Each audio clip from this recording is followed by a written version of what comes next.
What's up, peoples? What's up, peoples? What's up, peoples? It's your boy MM2K back again with another one. All right. And can you do me a huge favor here? All right.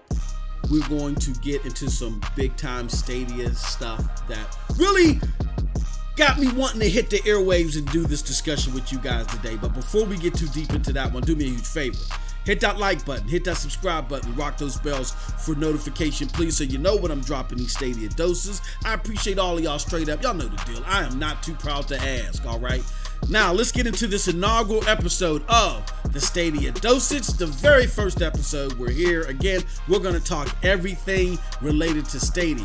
We're going to be doing streaming, podcasts, everything, you know what I'm saying, through this platform. And I want to talk about the latest news and gaming subject matters in regards to Stadia. All right, so what do I want to talk about today? What got me worked up in the intro here? Here's the thing.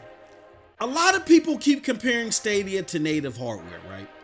And they do so without having all the proper variables in play, right? So what do I mean by that? Well, let's talk about it. Now, for those of you that are familiar with all my other content, here's how I like to do things. I like to break things up into three parts. I like to do the checkup, right? Then I like to do the analysis of the situation. And then finally, what I like to do is I like to give you the prescription as we get down to the nitty gritty, okay? So let's get into it, okay? So first, the checkup. So as we all should be aware, Stadia, which is Google's cloud-based gaming platform, it continues to get negative press thrown its way, all right? And it's being done so in regards to the fidelity that it has versus dedicated hardware. Now, admittingly, it may not be able to topple high-end consoles across the board just yet, and particularly the Xbox One X and maybe even in some cases the PlayStation 4 Pro. However, it's still early. This is early access, and I believe that Google has even labeled it properly this way finally, right? That said, many variables are not being considered due to the difference of this platform that should be taken into consideration when you're rating games and their performance. I just don't get it, but we'll get into that later. So now on to the analysis. So in order to examine why this is happening and what needs to be done in lieu of this, I want to talk a few things.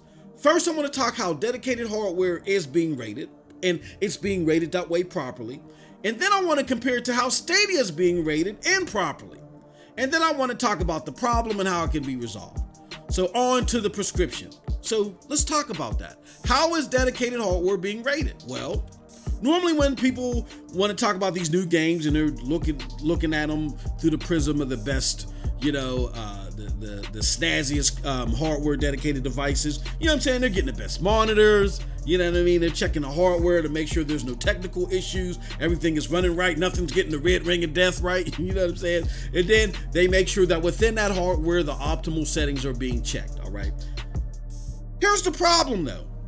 When it comes to Google Stadia, that's not happening. You know what I mean?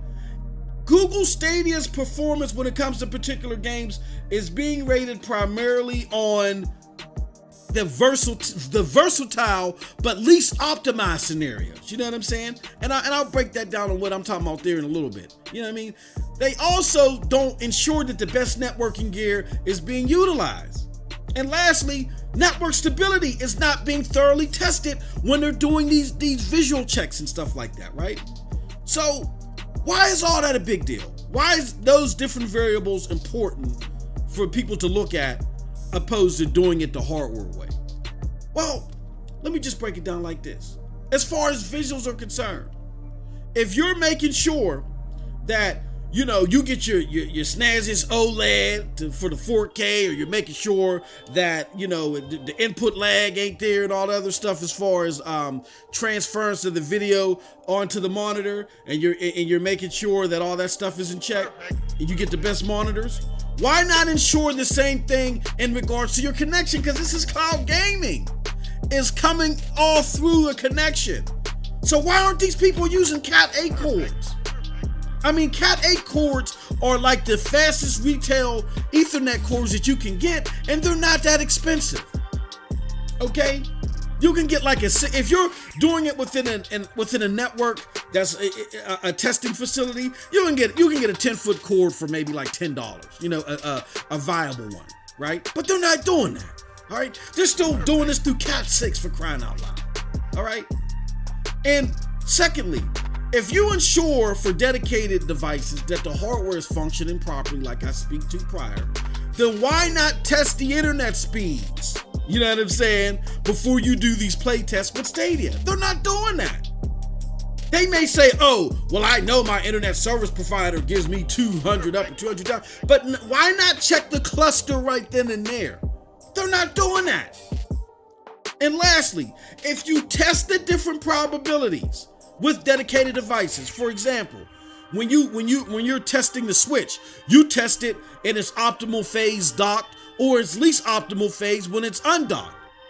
Why aren't you doing the same stability test among the range of internet speeds with Stadia? You know what I'm saying? Like, now, I'm not just talking about the selection of within Stadia where you change your how much bandwidth and stuff you want to use. I'm talking about there's internet service providers that allow you to switch that stuff manually.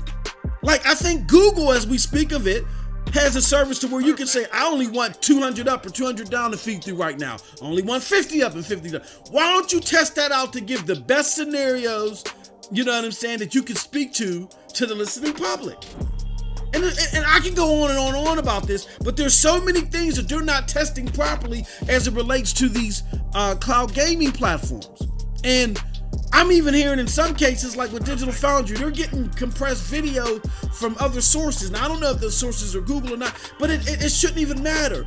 You should, if you guys are professionals, have all this stuff at hand to test it yourself. It's really not rocket science to figure out, that's something that you guys should do, right? But here's the thing, y'all. People seem to have an agenda when it comes to cloud gaming. Perfect. Period. Stadia presents the biggest threat to those that swear by dedicated devices, honestly. Or personally believe that cloud gaming should only be an option forward, right? So they're upset at Stadia because of that. And these people are letting their personal biases create flawed, misleading playtests and technical results for the unsuspecting public. And how I described earlier, this is a travesty. And it honestly is an embarrassment to their integrity. But you know what? In today's day and age, I guess anything for clicks is okay. And that's it from your boy MM2K. Hey, yo, let me know what you think about what I had to say in the comment section below. Because like I always say, who cares what I think? And stay tuned to this platform as it continues to grow and flourish. We're going to get prominent Stadia gamers and content creators on here as well to give their takes. We're going to expand it to podcasts. We're going to do game streams, all that stuff. But let us know what you think about this and some other ideas that you may have. And with that said, thank you for tuning in to this very first episode, and you have a wonderful gaming day. Peace.